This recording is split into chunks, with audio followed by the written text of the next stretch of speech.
10월 4주간 동안 행복한 청직이라는 주제로 말씀을 함께 나누려고 하는데요. 이 청직이라는 단어가 사실은 현대인들에게 낯선 단어입니다. 조선시대를 배경으로 하는 사극에는 자주 등장을 하는데 지금 조선시대가 아니잖아요. 게다가 이 현대인들 중에 이제 교회 문화에 익숙지 않은 분들은 청직이라는 단어 하면 그게 뭐예요? 뭐 청자, 백자 비슷한 뭐 이런 것처럼 뭐 자기처럼 생각할 수도 있는 굉장히 좀 낯선 단어예요. 이 청직이라는 단어를 영어 단어로 고치면 스튜어드 뭐 이런 단어인데, 이 스튜어드라는 이 영어 단어도 현대에서는 많이 사용하지 않는 단어예요. 요즘 이제 영어권에서 현대인들이 많이 사용하는 단어로 굳이 고치면 매니저라는 단어에 해당됩니다. 매니저 하면 저희들이 이제 감이 오잖아요. 그러니까 주인의 일을 맡아서 관리하는 관리인, 그 관리인에 해당되는 사람, 그 매니저, 그 청직이 거기에 해당되는 단어입니다. 근데 이제 신약 성경은 이 청직이라는 개념을 가지고 하나님의 백성의 삶을 설명을 합니다. 하나님 나라에 속한 백성이 이 땅에서 모범적으로 산다 그러면 그걸 청지기로 잘 사는 삶이다 라고 신약 성경이 표현을 해요. 이 땅에서 우리가 예수님의 제자로 사는 그 삶을 쉽게 표현할 수 있는 좋은 말이 뭐냐면 우리가 청지기로 산다라고 표현할 수 있는 거죠. 사실 내용을 살펴보면 우리는 이 땅에서 주인의 뜻을 살피고 주인의 일을 하고, 그리고 마지막 날에는 그 주인으로부터 우리의 삶에 대한 평가를 받고, 그래서 칭찬받고, 이것이 우리의 삶입니다. 이런 어떤 우리의 일련의 삶을 나타낼 수 있는 가장 좋은 표현이 뭐냐? 청지기로서 산다, 청지기 인생을 산다라고 말할 수 있는 거죠. 근데 사실 이 청지기적인 삶은 이 하나님 나라와 깊은 관계가 있어요.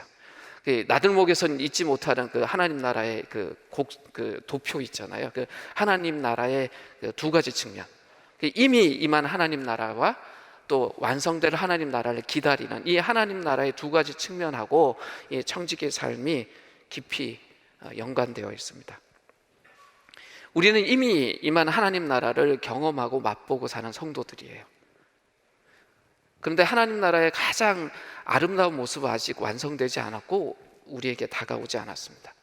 이미와 아직 두 사이를 우리가 살고 있지요. 성도들은 하나님 나라가 무엇인지 이미 맛보고 그걸 경험하고 누리고 살아가는 사람들입니다. 그래서 우리는 이미 하나님 나라에 속한 사람이다 라고 말할 수 있습니다. 그런데 우리가 어디에 사냐면 여전히 깨어진 세상에서 살고 있습니다. 우리의 삶을 보면 깨어진 세상, 그래서 세상의 가치와 하나님 나라와 이 두 개가 공존하는 그 공간에서 우리가 살아갑니다. 그러면서 동시에 우리는 하나님 나라가 완성이 되어서 이 세상에서 모든 세상의 것들이 물러나고 정말 하나님의 통치가 완성돼서 그 속에 있는 날들을 기대하면서 우리가 살아갑니다. 청지기가 어떤 사람이냐? 이미 이루어진 하나님 나라에서 아직 완성되지 않는 하나님 나라를 소망하고 기대하면서 하나님 나라의 가치와 세상의 가치가 충돌하는 그 공간에서 주인의 뜻을 생각하고 주인의 일을 하면서 주인을 소망하고 사는 사람들, 그 사람들을 청직이라고 부릅니다.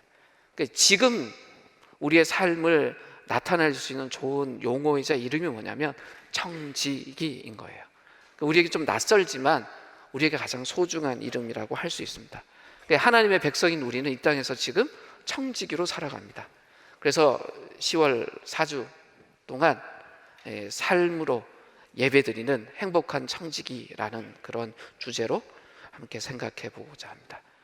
첫 번째 시간을 우리가 살펴볼 건 뭐냐면 청지기 삶의 출발점이에요. 주인이라는 주제로 함께 살펴보고자 합니다. 먼저 말씀을 함께 읽겠는데요, 누가복음 16장 1절에서 13절 말씀을 같이 천천히 읽도록 하겠습니다. 준비되셨지요? 함께 읽겠습니다. 예수께서 제자들에게 말씀하셨다. 어떤 부자가 있었는데 그는 청지기 하나를 두었다. 그는 이 청지기가 자기 재산을 낭비한다고 하는 소문을 듣고서 그를 불러놓고 말하였다. 자네를 두고 하는 말은 들리는데 어찌 된 일인가? 자네가 맡아보던 청지기 일을 정리하게. 이제부터 자네는 그 일을 볼 수 없네. 그러자 그 청지기는 속으로 말하였다.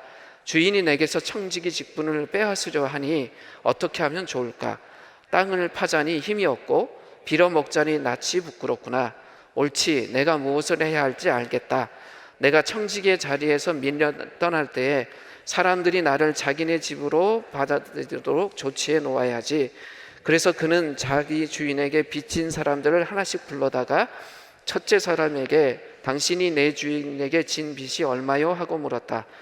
그 사람이 기름 100마리요 하고 대답하니 청지기는 그에게 자, 이것이 당신의 빚 문서요. 어서 앉아서 10마리라고 적으시오 하고 말하였다. 그리고 다른 사람에게 묻기를 당신의 빚은 얼마요? 하였다. 그 사람이 밀백섬이요 하고 대답하니 청지기가 그에게 말하기를 자, 이것이 당신의 빚 문서요. 받아서 80섬이라고 적으시오 하였다. 주인은 그 불의한 청지기를 칭찬하였다. 그가 슬기롭게 대처하였기 때문이다. 이 세상의 자녀들이 자기네끼리 거래하는 데는 빛의 자녀들보다 더 슬기롭다. 그러므로 내가 너희에게 말한다. 불의한 재물로 친구를 사귀어라. 그래서 그 재물이 없어질 때에 그들이 너희를 영원한 처소로 맞아들이게 하여라. 지극히 작은 일에 충실한 사람은 큰 일에도 충실하고 지극히 작은 일에 불의한 사람은 큰 일에도 불의하다. 너희가 불의한 재물에 충실하지 못하였으면 누가 너희에게 참된 것을 맡기겠느냐? 또 너희가 남의 것에 충실하지 못하였으면 누가 너희에게 너희의 몫인들 내주겠느냐? 한 종이 두 주인을 섬기지 못한다. 그가 한쪽을 미워하고 다른 쪽을 사랑하거나 한쪽을 떠받들고 다른 쪽을 업신여길 것이다. 너희는 하나님과 재물을 함께 섬길 수 없다. 첫 번째 살펴볼 것이 바로 청지기 삶의 출발점인데요. 거기 빈칸이 있지요. 오늘 이 설교 안에 있는 빈칸에 들어갈 단어는 하나예요. 빈칸이 여러 개 있지만 같은 단어가 들어가요. 무슨 단어냐면 주인이에요. 청지기에 관한 예수님의 말씀, 오늘 읽었던 말씀도 이렇게 시작합니다. 어떤 부자가 있는데 그가 청지기 하나를 두었다라고 시작해요. 청지기에 관한 이야기를 시작하려면 그 청지기를 고용한 주인에 대한 이야기부터 시작을 해야 됩니다. 주인을 제외하고 청지기에 관한 이야기를 할 수가 없어요. 출발점이 되는 이 주인을 만약에 그 존재를 지워버리고 청지기에 관한 이야기를 한다면 그 청지기의 삶을 이야기하는 것이 아니라 자기중심적인 삶을 이야기하는 것밖에 되지 않습니다. 세상은 자기개발 이야기를 많이 하죠. 자칫 이 청지기 삶을 이야기하는데 이 주인을 지워버리고 이야기하면 세상이 말하는 그 자기개발, 열심히 하라는 삶을 종교적 언어로 설명하는 것하고 크게 다르지 않습니다. 청지기로 살아가는 데 있어서 가장 중요한 것은 그 출발점이 되는 이 청지기를 고용한 주인과의 관계예요. 다시 말씀드리면 우리는 이미 이루어진 하나님 나라 안에서 아직 완성되지 않은 하나님 나라를 소망하면서 기대하면서 살아가는 사람들입니다. 하나님 나라와 이 세상의 가치가 충돌하는 그 공존하는 그 시간 안에서 우리는 청지기로 살고 있습니다.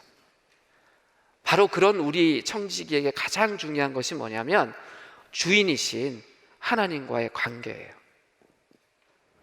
사실 청지기는 자신을 고용한 그 주인에게 철저하게 의존해야 되는 관계에 있는 존재입니다.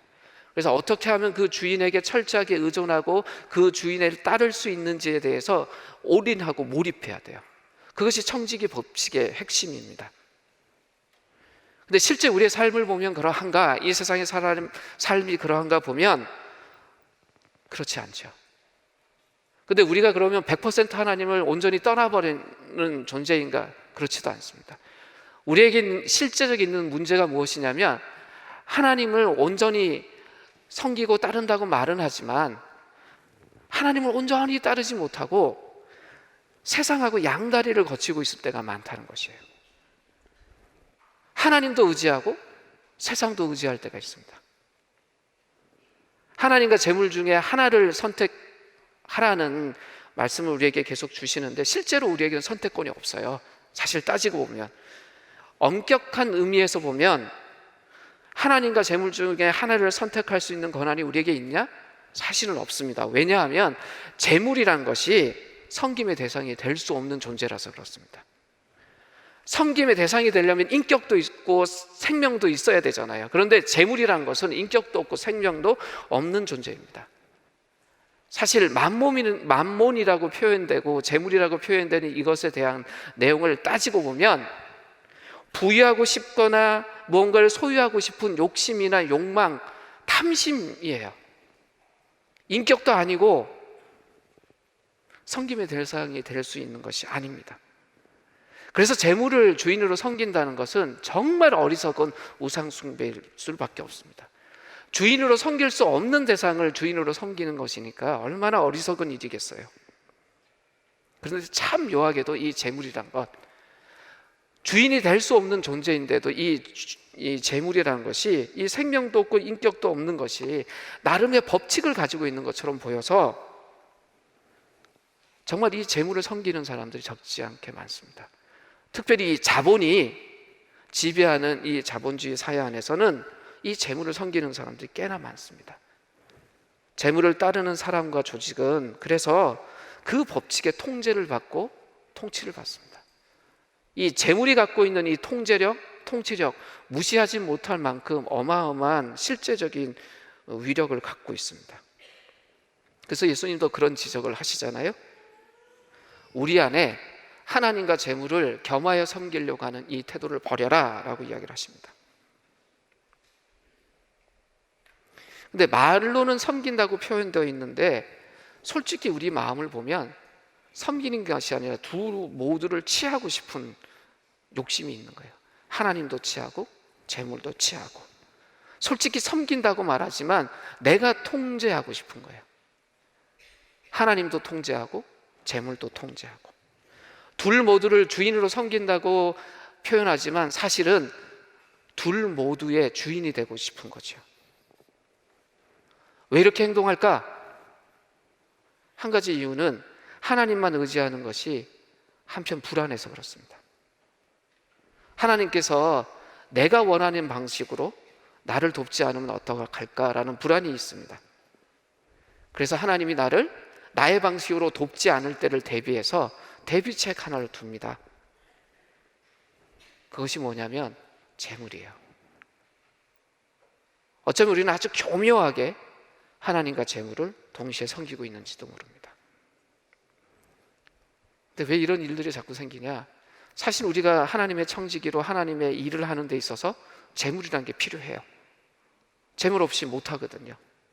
그래서 그 일에 몰두하다 보면 나도 모르게 재물의 영향을 받아요. 그러다 결국 재물을 따라가고 재물을 따라서 일하고 그러다 보면 언젠가 재물에 의존하게 됩니다. 이런 우리의 연약함에 대해서 예수님이 하신 이야기가 뭐냐면 오직 하나님만 주인으로 섬겨라. 그 길 외에는 이런 우리의 흔들림을 해결할 방법이 없다라고 이야기를 하세요. 사실 우리가 하나님을 주인으로 온전히 섬기면 이 재물이 제자리를 잡습니다. 하나님과 이렇게 경쟁 상도로 있는 것이 아니라 도구의 자리로 내려와서 충분히 이 재물을 도구로 삼아서 하나님을 또 하나님의 일을 섬기는 청지기로 우리가 살 수 있습니다. 오늘 함께 읽었던 말씀 중에 13절에 예수님이 이런 이야기를 하셨잖아요. 한 종이 두 주인을 섬기지 못한다. 그가 한쪽을 미워하고 다른 쪽을 사랑하거나 한쪽을 떠받들고 다른 쪽을 업신여길 것이다. 너희는 하나님과 재물을 함께 섬길 수 없다라고 이야기하셨는데 이 말씀을 바로 이런 맥락에서 읽어야 됩니다. 이 말씀의 주어가 한 종이에요. 신분이 종이에요. 노예예요. 그런데 인물은 집안의 일을 돌보는 관리인 청지기입니다.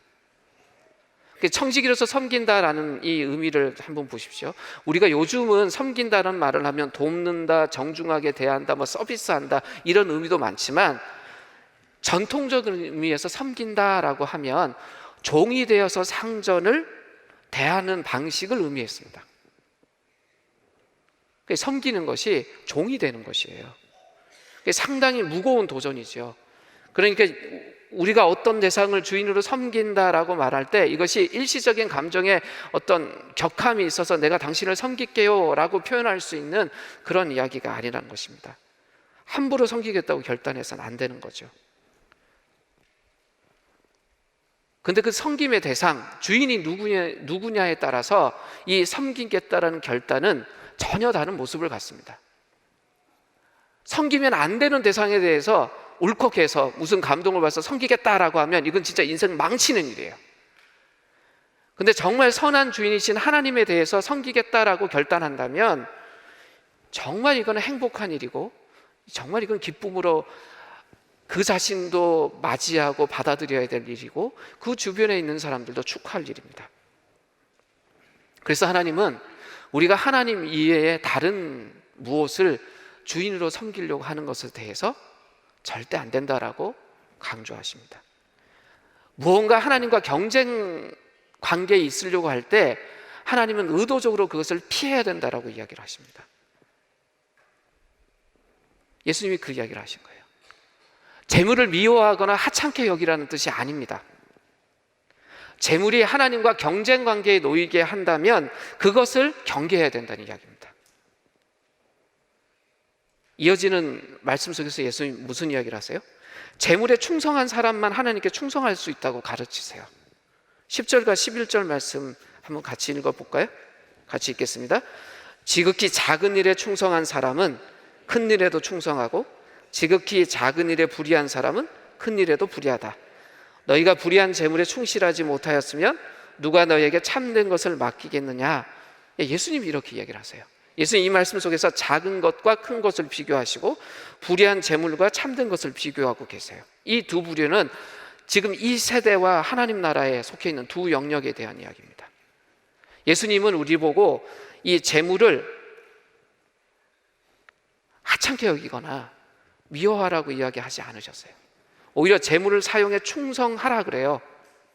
재물을 하나님을 섬기는 도구로 사용하라고 이야기를 하십니다. 재물뿐만 아니라 우리 삶에 유한한 것들이 있어요. 우리에게 주어진 그 유한한 것들을 가지고 영원한 것을 섬겨라. 이것이 청지기의 삶이다라고 이야기하신 겁니다. 우리에게 시간도 있고요, 건강도 있고요, 지식도 있고요, 재능도 있고요, 또 재물도 있어요. 다 소중한 것들이에요. 근데 이게 유한한 것들이에요. 이 유한하고 중요한 것들이 때로는 우리가 우리 삶의 목적처럼 변해버릴 수 있는 유험성이 가득한 것들이지만 하나님은 이 유한한 것들을 영원한 것을 섬기는 도구로 우리에게 주셨습니다. 이 세상에서 우리 손에 들려져 있는 이 유한한 것들 중에 소중한 것들을 우리가 어떻게 다루냐에 따라서 우리의 해당 영역 안에서 그리고 하나님 나라 안에서 우리가 큰 것을 어떻게 다룰 수 있을지가 결정되는 겁니다. 이 삶의 주인이신 하나님께서 우리를 이 삶으로 부르셨어요. 이것이 우리가 청지기로 사는 데 있어서의 첫 출발점입니다. 근데 이 첫 출발점에선 우리들이 그럼 이렇게 청지기의 삶을 사는 데 있어서 그 핵심적인 원리가 무엇인지 좀 살펴봐야 될 텐데요. 이 원리를 배우는 핵심은 뭐냐면 주인에 대해서 집중하는 것입니다. 정말 청지기로 제대로 살려면 이 청지기 삶에 대한 주인의 생각이 어떤지를 우리가 살펴보고 그것을 우리의 삶의 원리로 삼아야 합니다. 누가복음 12장 42절 48절을 같이 읽겠습니다. 함께 읽겠습니다. 주님께서 말씀하셨다. 누가 신실하고 슬기로운 청지기겠느냐? 주인이 그에게 자기 종들을 맡기고 제때의 양식을 내주라고 시키면 그는 어떻게 해야 하겠느냐? 주인이 돌아와서 볼 때에 그 종이 그렇게 하고 있으면 그 종은 복이 있다. 내가 진정으로 너희에게 말한다. 주인은 자기의 모든 재산을 그에게 맡길 것이다. 그러나 그 종이 마음속으로 주인이 더디 오리라고 생각하여 남녀 종들을 때리고 먹고 마시고 취하여 있으면 그가 예상하지 않은 날 그가 알지 못하는 시각에 그 주인이 와서 그 종을 몹시 때리고 신실하지 않는 자들이 벌을 내릴 것이다. 주님의 뜻을 알고도 준비하지도 않고 그 뜻대로 행하지도 않는 종은 많이 맞을 것이다. 그러나 알지 못하고 매맞는 일을 한 종은 적게 맞을 것이다. 많이 받은 사람에게는 많은 것을 요구하고 많이 맡긴 사람에게는 많은 것을 요구한다. 첫 번째 원리는 우리에 있는 모든 것이 주인의 것이란 거예요. 내 것은 없고 모두 주인의 것이다. 이것이 첫 번째 원리입니다. 사실 청지기는요, 주인의 것을 관리하는 사람이에요. 주인의 것을 관리할 뿐만 아니라 자신의 것이 하나도 없는 사람입니다. 청지기의 사회적 신분은 대부분 종이었습니다. 자신의 것은 없고 전적으로 주인에게 속한 사람이 청지기였습니다. 우리가 구원을 받으면 이미 이루어진 이 하나님 나라 안에서 이 속한 백성이 되면서 예수님 우리의 주인이라고 고백을 합니다. 우리 인생의 주인이 더 이상 내가 아니고 그리스도가 나의 주인입니다 라고 고백합니다. 사실 우리가 얻은 이 구원과 우리의 이 고백은 있다 있습니다. 예수님이 나의 주인입니다라는 이 고백과 그 주인이신 그 주님이 주신 이 구원은 있다 있습니다. 예수님을 우리의 구원자이자 주인으로 고백하는 것, 그리고 그렇게 사는 걸 통해서 우리가 정말 구원받은 하나님의 백성이라는 걸 확인할 수 있죠. 정말 우리가 이 땅에서 삶을 사는 동안 우리에게 참 많은 것들이 주어져 있는데 그런 것들 중에는 우리 것이라고 착각할 만한 것들이 꽤나 많습니다. 사실 오늘 이 아침에 이곳에 모일 때 우리는 나의 시간을 들여 주님께 옵니다라고 생각했습니다. 나의 힘을 들여 이것에 온다고 생각했습니다. 우리에게 있는 물질, 재능, 힘, 시간들 이런 것들 때로 우리는 나의 것으로 착각할 때가 많습니다. 이미 이루어진 하나님 나라 안에 있는 백성이지만 세상의 가치가 공존하고 있는 그 깨어진 세상 속에 살기 때문에 이런 것들이 마치 나의 것인 것처럼, 왜냐하면 그것이 자기의 것이라고 주장하는 세상 속에 함께 있기 때문에 착각할 때가 꽤 많습니다. 근데 그렇지 않습니다. 이 모든 것들은 온 세상의 주인이신 그분이 우리에게 맡겨주신 것들입니다. 청지기인 우리는 그것을 소중히 여기고 잘 관리해야 되는 사람입니다. 그래서 청지기 삶의 첫 번째 원리가 뭐냐면 내게 있는 모든 것, 이것은 주님의 것입니다 라는 고백, 결단, 그리고 확인, 이것이 첫 번째 원리입니다. 원리의 두 번째는 주님의 뜻에 집중하는 거예요. 이 주인의 뜻에 집중하는 겁니다. 주인의 뜻을 기이 여기고 주인의 일을 하려고 애쓰는 거예요.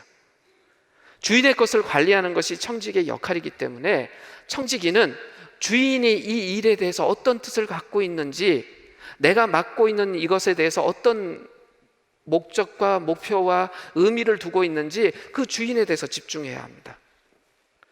누가복음 12장 42절이 그래서 이 청지기로서 사는 삶에 있어서 가장 핵심적인 구절이라고 할 수 있습니다.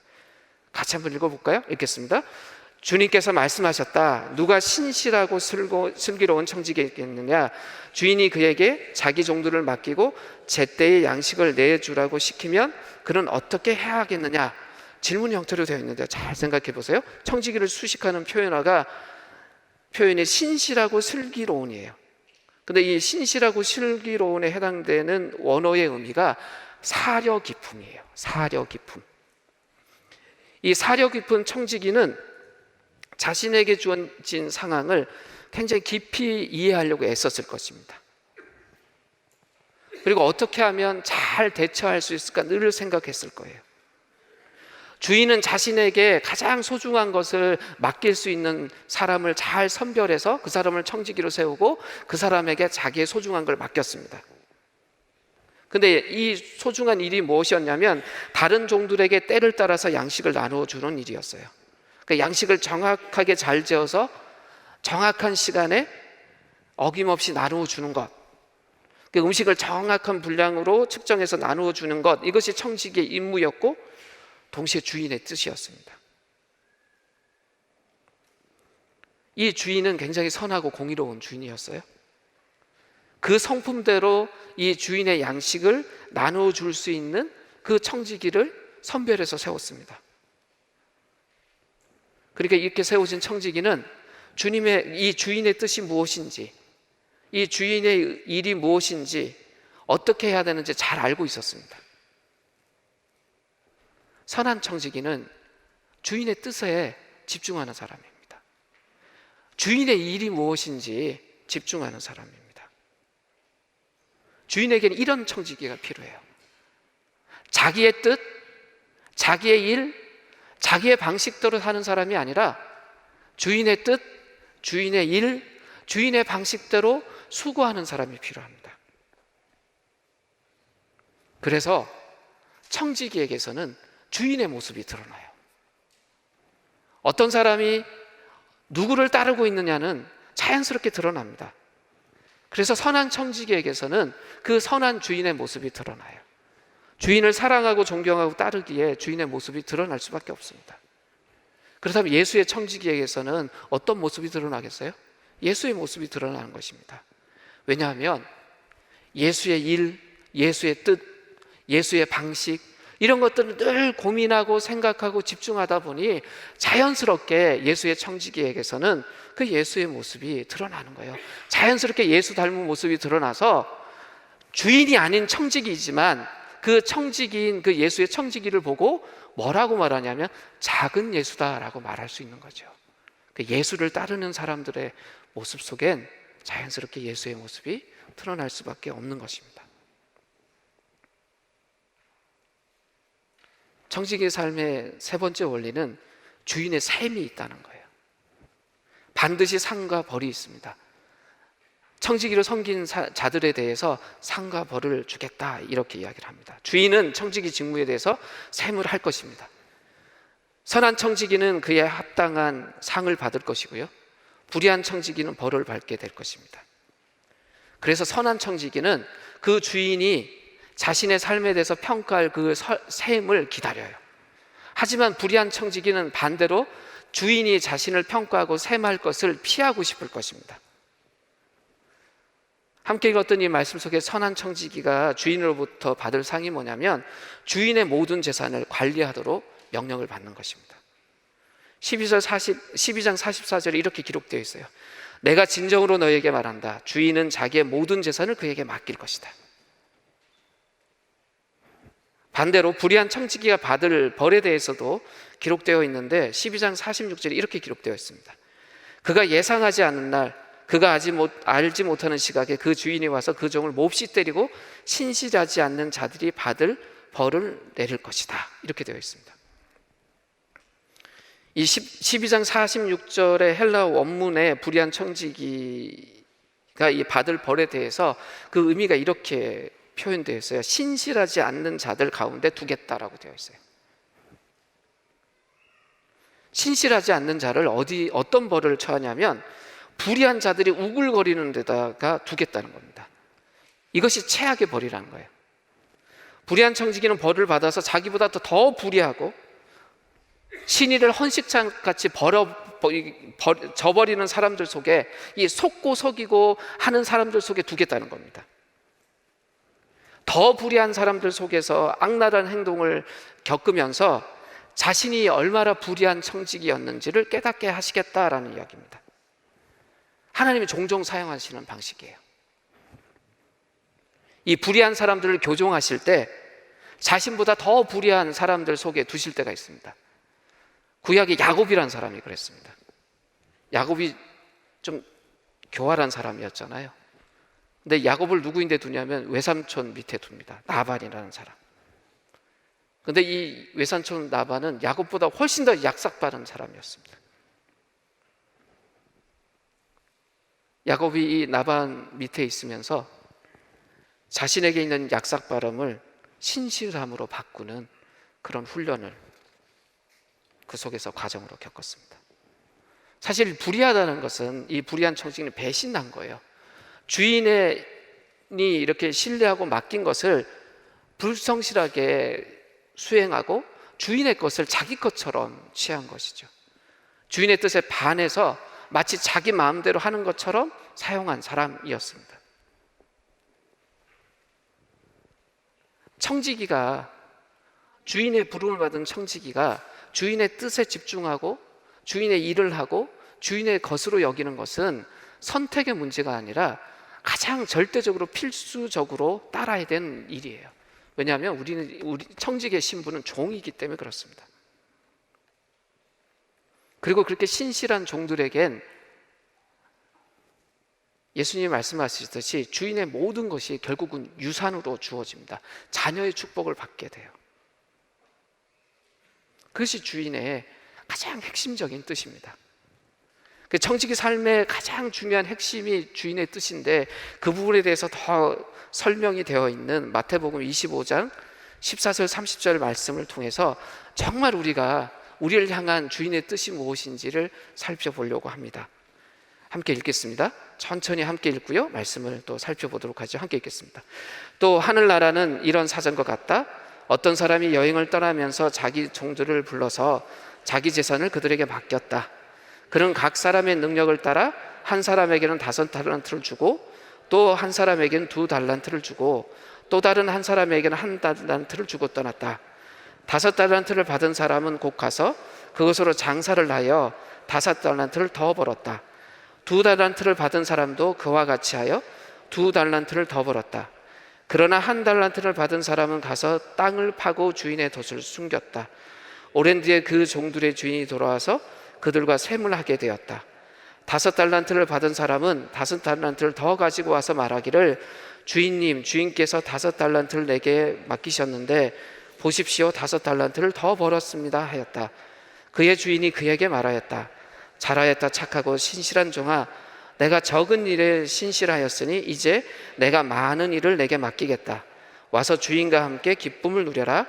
2달란트를 받은 사람도 다가와서, 주인님, 주인님께서 2달란트를 내게 맡기셨는데 보십시오, 2달란트를 더 벌었습니다 하고 말하였다.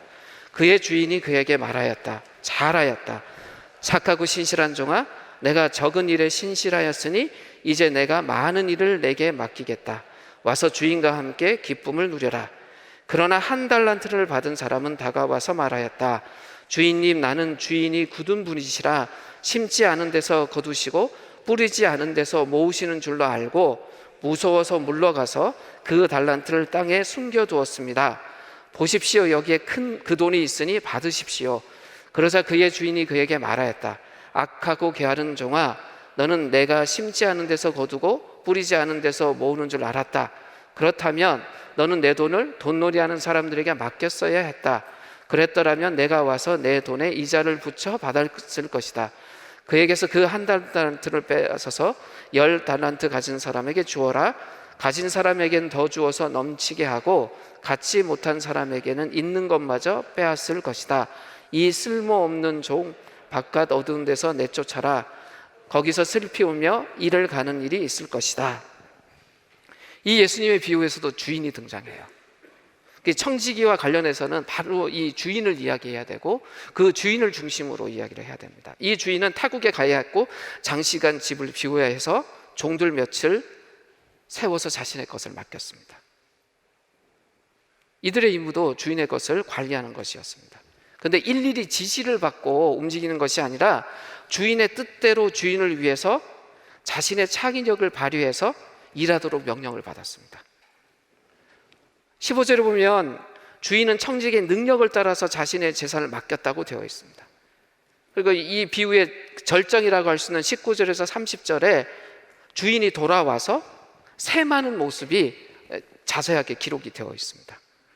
5달란트 받은 사람과 2달란트 받은 사람은 곧바로 자기가 받은 달란트를 사용했습니다. 이 청지기들은 주인이 준 기회를 적극적으로 활용을 했습니다.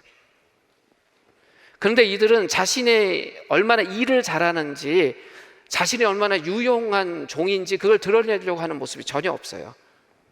이들의 모습에는 오직 주인의 뜻을 따라서 주인을 일하는 것에 집중하고 있는 것을 보게 됩니다. 이 두 선한 청지기가 어떻게 일을 했을까 한번 상상해 보십시오. 주인이 달란트를 맡기고 떠났어요. 아마 그 달란트를 사용하면서 주인의 일을 할 동안 쉬지 않고 머릿속으로는 주인의 뜻을 생각했을 거예요. 주인이라면 이 일을 어떻게 했을까? 이 달란트를 어떻게 사용했을까? 생각하고 자신이 이런 일들을 그 주인의 뜻에 따라서 아마 검증도 해봤을 것입니다. 주인이 멀리 떠났습니다. 직접 만날 수 없었어요. 직접 대화할 수 없었어요. 그래서 주인에게 달려가서 정말 내가 주인의 뜻대로 제대로 하고 있는지 확인할 수는 없었어요. 하지만 이 선한 이 두 청지기는 끊임없이 주인과 대화하고 있었던 거예요. 그렇기 때문에 이들의 일이 주인의 뜻을 따라서 주인의 일로서 주인의 열매를 맺을 수 있었습니다. 이것이 청지기 삶의 핵심입니다. 주인을 향해서 늘 생각해요. 주인을 향해서 늘 충성심을 갖고 헌신해요. 그래서 자기의 주어진 이 달란트가 주인을 위해서 어떻게 활용되고 사용할 수 있을지 생각하고 노력합니다. 정말 오랜 동안 자기 손에 들려 있는 것이라 자기 것이라고 착각할 수 있는데도 불구하고 주인 앞에선 그것이 자기 것이 아니라고, 주인의 것이라고 당당하게 인정하고 고백하고 내어놓습니다. 이 청지기들이 받았던 달란트는 처음부터 주인의 것이었습니다. 청지기들이 자신들이 발굴해낸 것이 아니었어요. 자신이 노력해서 획득한 것이 아니었습니다. 주인의 뜻에 따라서 주인이 청지기들에게 준 것이었습니다.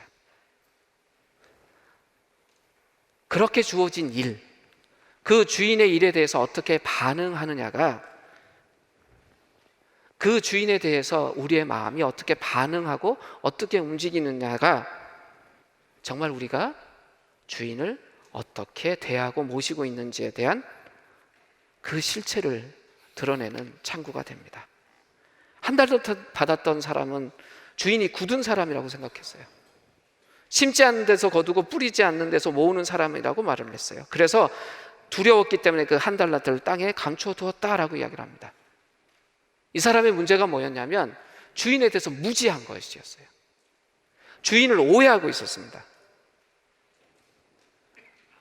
하나님을 따른다고 하면서 우리가 하나님에 대해서 무지해지면 이 사람처럼 멍청하게 삽니다. 하나님의 뜻에 대한 오해를 갖게 되고, 그래서 하나님의 일을 하지 않으면서 엉뚱한 일을 하게 됩니다.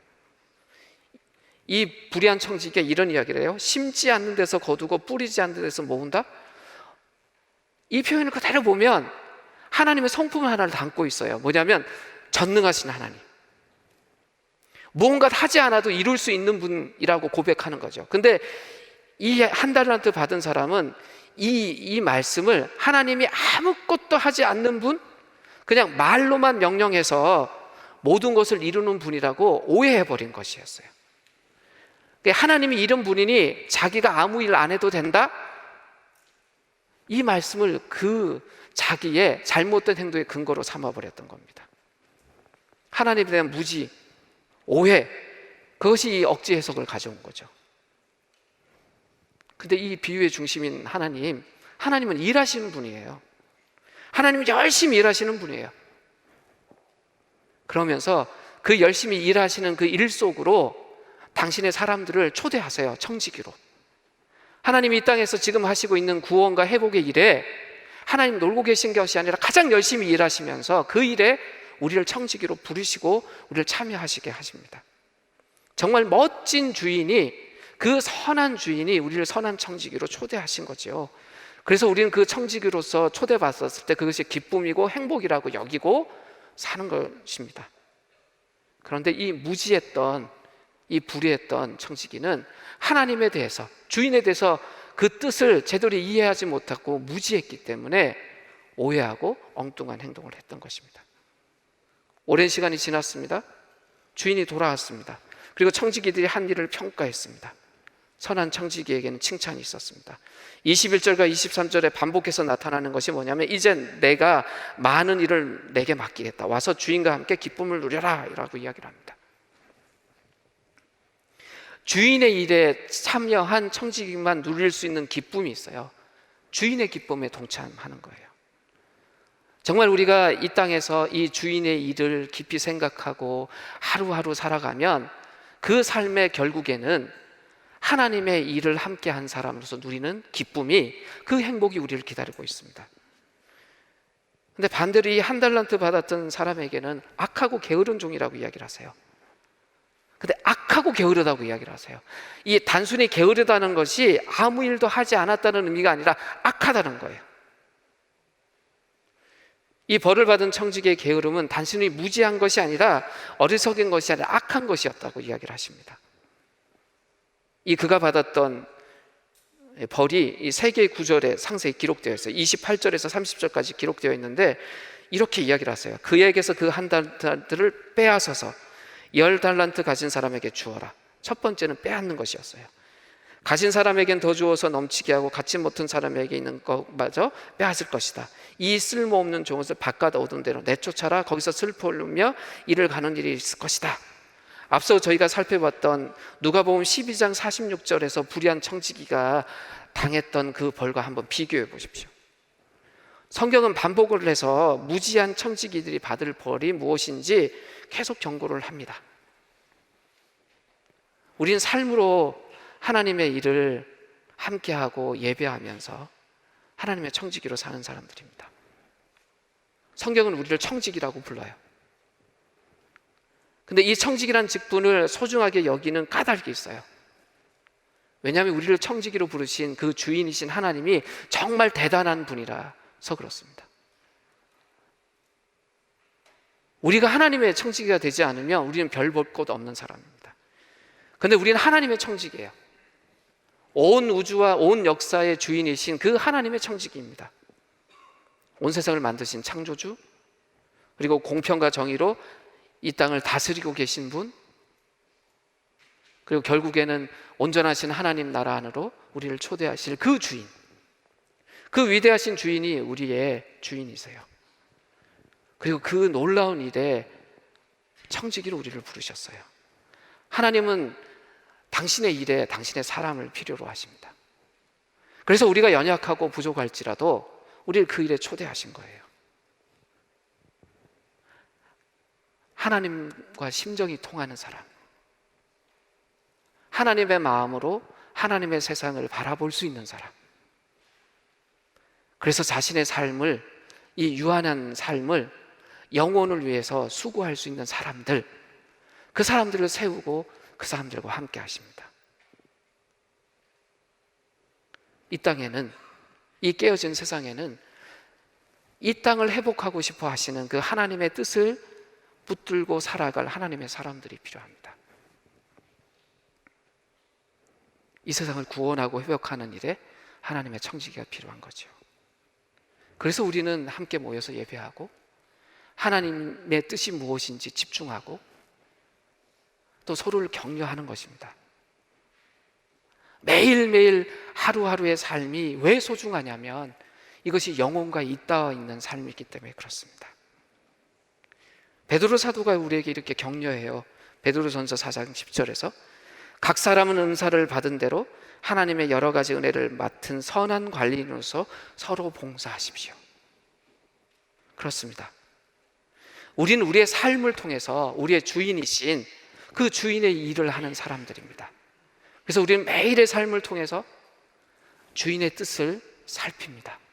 주인의 마음을 살핍니다. 그리고 우리 손에 있는 맡겨진 주인의 일이 무엇인지 살피는 것입니다. 세상과 분리된 사람이 아니라 이 세상 속에서 주님의 뜻을 살피는 사람입니다. 나들목은 오랜 시간 동안 그것이 우리 삶의 가장 중요한 것이라고 고백하고 가르치고 나누고 격려하고 같이 걸어왔습니다. 그래서 우리는 삶 속에서 예배하는 것이 얼마나 중요한 것인지, 그것이 그저 어떤 의식이 아니라 정말 우리의 삶의 조각으로 들여져야 될 것을 강조하고 서로가 나누면서 걸어왔습니다. 우리 삶에 이미 주신 그 달란트, 때로는 너무나 우리에게 밀착되어 있어서 나의 것이라고 착각할 만큼 우리의 손에 들려있는 것들, 우리의 시간, 우리의 건강, 우리의 재물, 정말 소중한 것들, 그러나 유한한 것들, 주인이신 그분이 우리에게 주신 것들, 그걸 가지고 지금 우리 인생에서 주인의 일을 하라고 부르셨습니다. 만약 우리를 부르신 그 주인을 지워버리고 우리 손에 있는 이것들이 소중하다고 우리가 집중하기 시작하면 자칫 우리는 교묘하게 하나님과 세상을 겸하여 섬기고 있을 수도 있습니다. 그리스도가 우리에게 권면하셨듯이 세상의 것들이 참 좋은 것이지만 진짜 주인이신 하나님과 경쟁하지 않도록 우리는 하나님만 섬겨야 됩니다. 주님의 뜻을 정말 더 깊이 묻고 생각해야 됩니다. 그리고 함께 그걸 나누어야 됩니다. 그리고 함께 서로를 검증해야 됩니다. 우리가 정말 주님의 뜻을 따라 주님의 일을 행하고 있는지, 우리의 공동체 안에 있는 서로를 그렇게 지탱하고 붙들어주지 않는다면 홀로 그 길을 걸어갈 땐 세상 사람들과 크게 다르지 않는 모습으로 살아갈 수 있습니다. 우리가 이렇게 예배 함께 할 때 우리가 무엇을 집중해야 될까요? 우리를 향하신 주님의 뜻이에요. 우리 개인과 우리 공동체를 향한 주님의 뜻입니다. 이미 우리에게 보여주신 큰 뜻들이 있어요. 선명하게. 이곳을 하나님의 땅으로 회복하는 일입니다. 그 일에 우리가 함께 부름받았습니다. 그것이 내 삶에서 무엇인지 찾는 그 작업은 우리 각자의 몫이지만 우리가 함께 서야 되는 질문이 있어요. 하나님의 뜻이 무엇인가? 하나님의 뜻이 무엇인가? 계속 묻는 것입니다. 우리를 통해서 회복의 역사를 이루실 하나님을 기대합시다. 이미 우리의 공동체와 우리의 삶 속에서 하나님이 보여주신 그 놀라운 일들을, 또 우리가 누리고 있는 일들을 더 선명히 기억하자고요. 그 일을 하나님은 하시고 싶어 하십니다. 지금 우리를 통해서. 지난 일주일 동안 우리나라 역사를 보십시오. 얼마나 깨어진 곳들이 많습니까? 그곳에 우리가 하나님의 사람으로, 하나님의 청지기로 함께 하라, 그렇게 우리를 부르시고 우리를 청지기로 세우신 것입니다. 분교하고 우리가 세상을 더 침투해 들어가면서 우리는 더욱 우리를 향한 하나님의 뜻을 찾고 있습니다. 더 세밀히, 더 구체적으로 우리 모두가 그렇게 집중하고 하나님 앞에 설 때에 우리의 하루하루를 통해서 벌어질 그 주인의 놀라운 일들을 우리는 경험하게 될 것입니다. 이 시간 우리 각자가 우리를 향해서 주시는 그 주인의 말씀을 정리하고 성찰하는 시간을 가졌으면 좋겠습니다. 이제 1분간 침묵하도록 하겠습니다.